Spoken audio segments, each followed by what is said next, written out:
16 জুলাই 2024।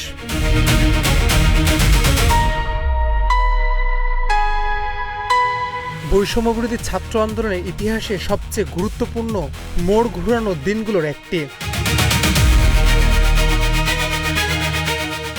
এই দিন রংপুরে পুলিশের গুলিতে নিহত হয় বেগম রোকেয়া বিশ্ববিদ্যালয়ের শিক্ষার্থী ও আন্দোলনের অন্যতম সমন্বয়ক আবু সাঈদ। তিনি জুলাই আন্দোলনের প্রথম শহীদ। পরে এই দিনটিকে রাষ্ট্রীয়ভাবে জুলাই দিবস হিসেবে ঘোষণা করা হয়। আবু সাঈদের হত্যাকাণ্ডের পর সারা দেশে ছড়িয়ে পড়ে তীব্র ক্ষোভ। একই দিনে রংপুর, ঢাকা ও চট্টগ্রাম সহ বিভিন্ন স্থানে সহিংসতায় অন্তত 6 জন শহীদ হয়। আন্দোলন আর শুধু কোটা সংস্কারের দাবিতে সীমাবদ্ধ থাকেনি, এটি গণ অভ্যুত্থানের পথে নতুন গতি পায়।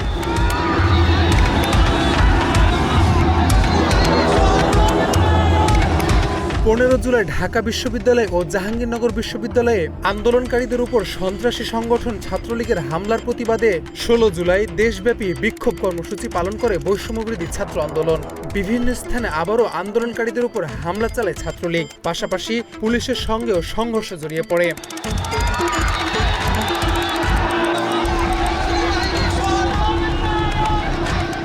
অ্যামনেস্টি ইন্টারন্যাশনালের তথ্য অনুযায়ী বিকেলে রংপুরে বেগম রোকেয়া বিশ্ববিদ্যালয়ের সামনে আন্দোলনকারীদের ছত্রভঙ্গ করতে পুলিশ টিয়ার সেল ও লাঠিচার্জ করে। আন্দোলনের সমন্বয়ক আবু সাঈদ 2 হাত প্রসারিত করে রাস্তায় দাঁড়িয়ে থাকলে মাত্র প্রায় 15 মিটার দূর থেকে অন্তত 2 পুলিশ সদস্য শটগান দিয়ে তার বুকে গুলি চালায়।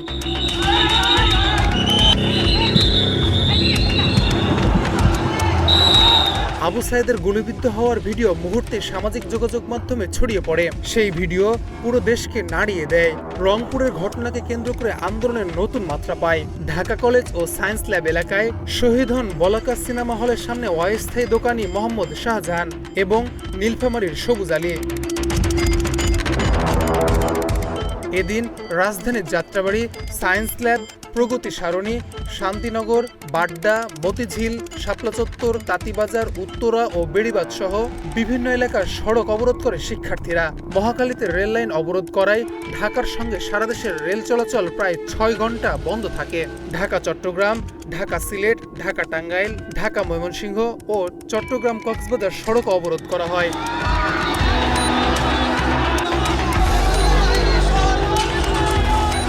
ঢাকা বিশ্ববিদ্যালয়ে আন্দোলনকারীদের দমাতে পৃথক কর্মসূচি দেয় সন্ত্রাসী সংগঠন ছাত্রলীগ। রাজধানীর বিভিন্ন এলাকায় নিরস্ত শিক্ষার্থীদের উপর চড়াও হয় ছাত্রলীগের নেতাকর্মীরা। এ সময় খালি হাতে জবাব দেয় আন্দোলনকারীরা।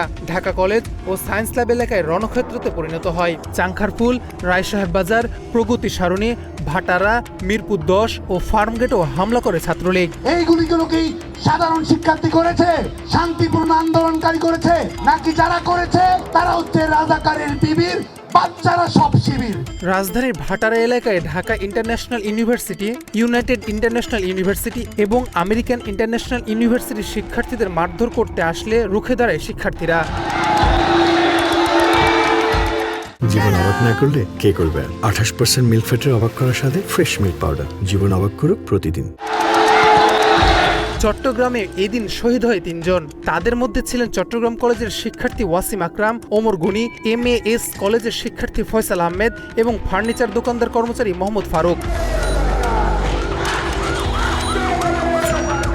দিন শেষে বৈষম্যবিরোধী ছাত্র আন্দোলনের অন্যতম সমন্বয়ক হাসনাত আব্দুল্লাহ এই সহিংসতাকে রাষ্ট্রীয় মদতপুষ্ট দমন নীতির বলে আখ্যা দেন।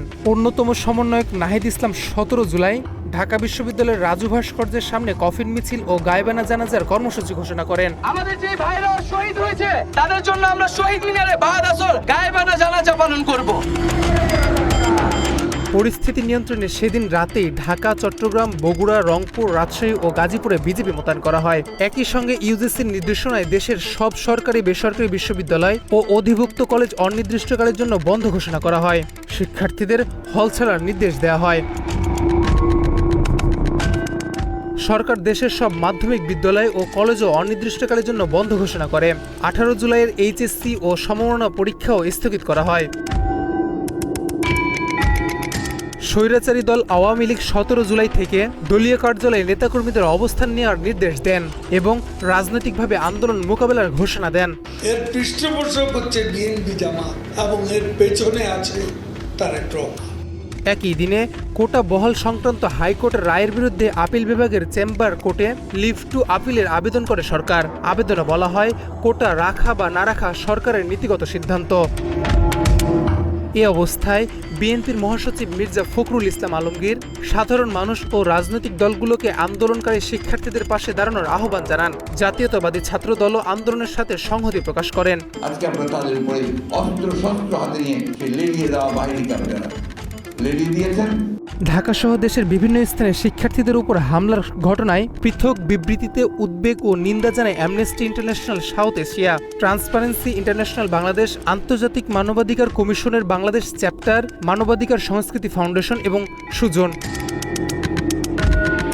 একই দিনে যুক্তরাষ্ট্রের পররাষ্ট্র দপ্তরও শান্তিপূর্ণ আন্দোলনের হামলার ঘটনায় উদ্বেগ প্রকাশ করে।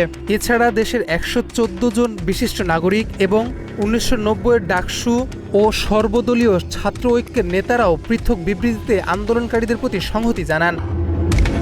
16 জুলাইয়ের রক্তপাত শুধু একটি দিনের ঘটনা ছিল না।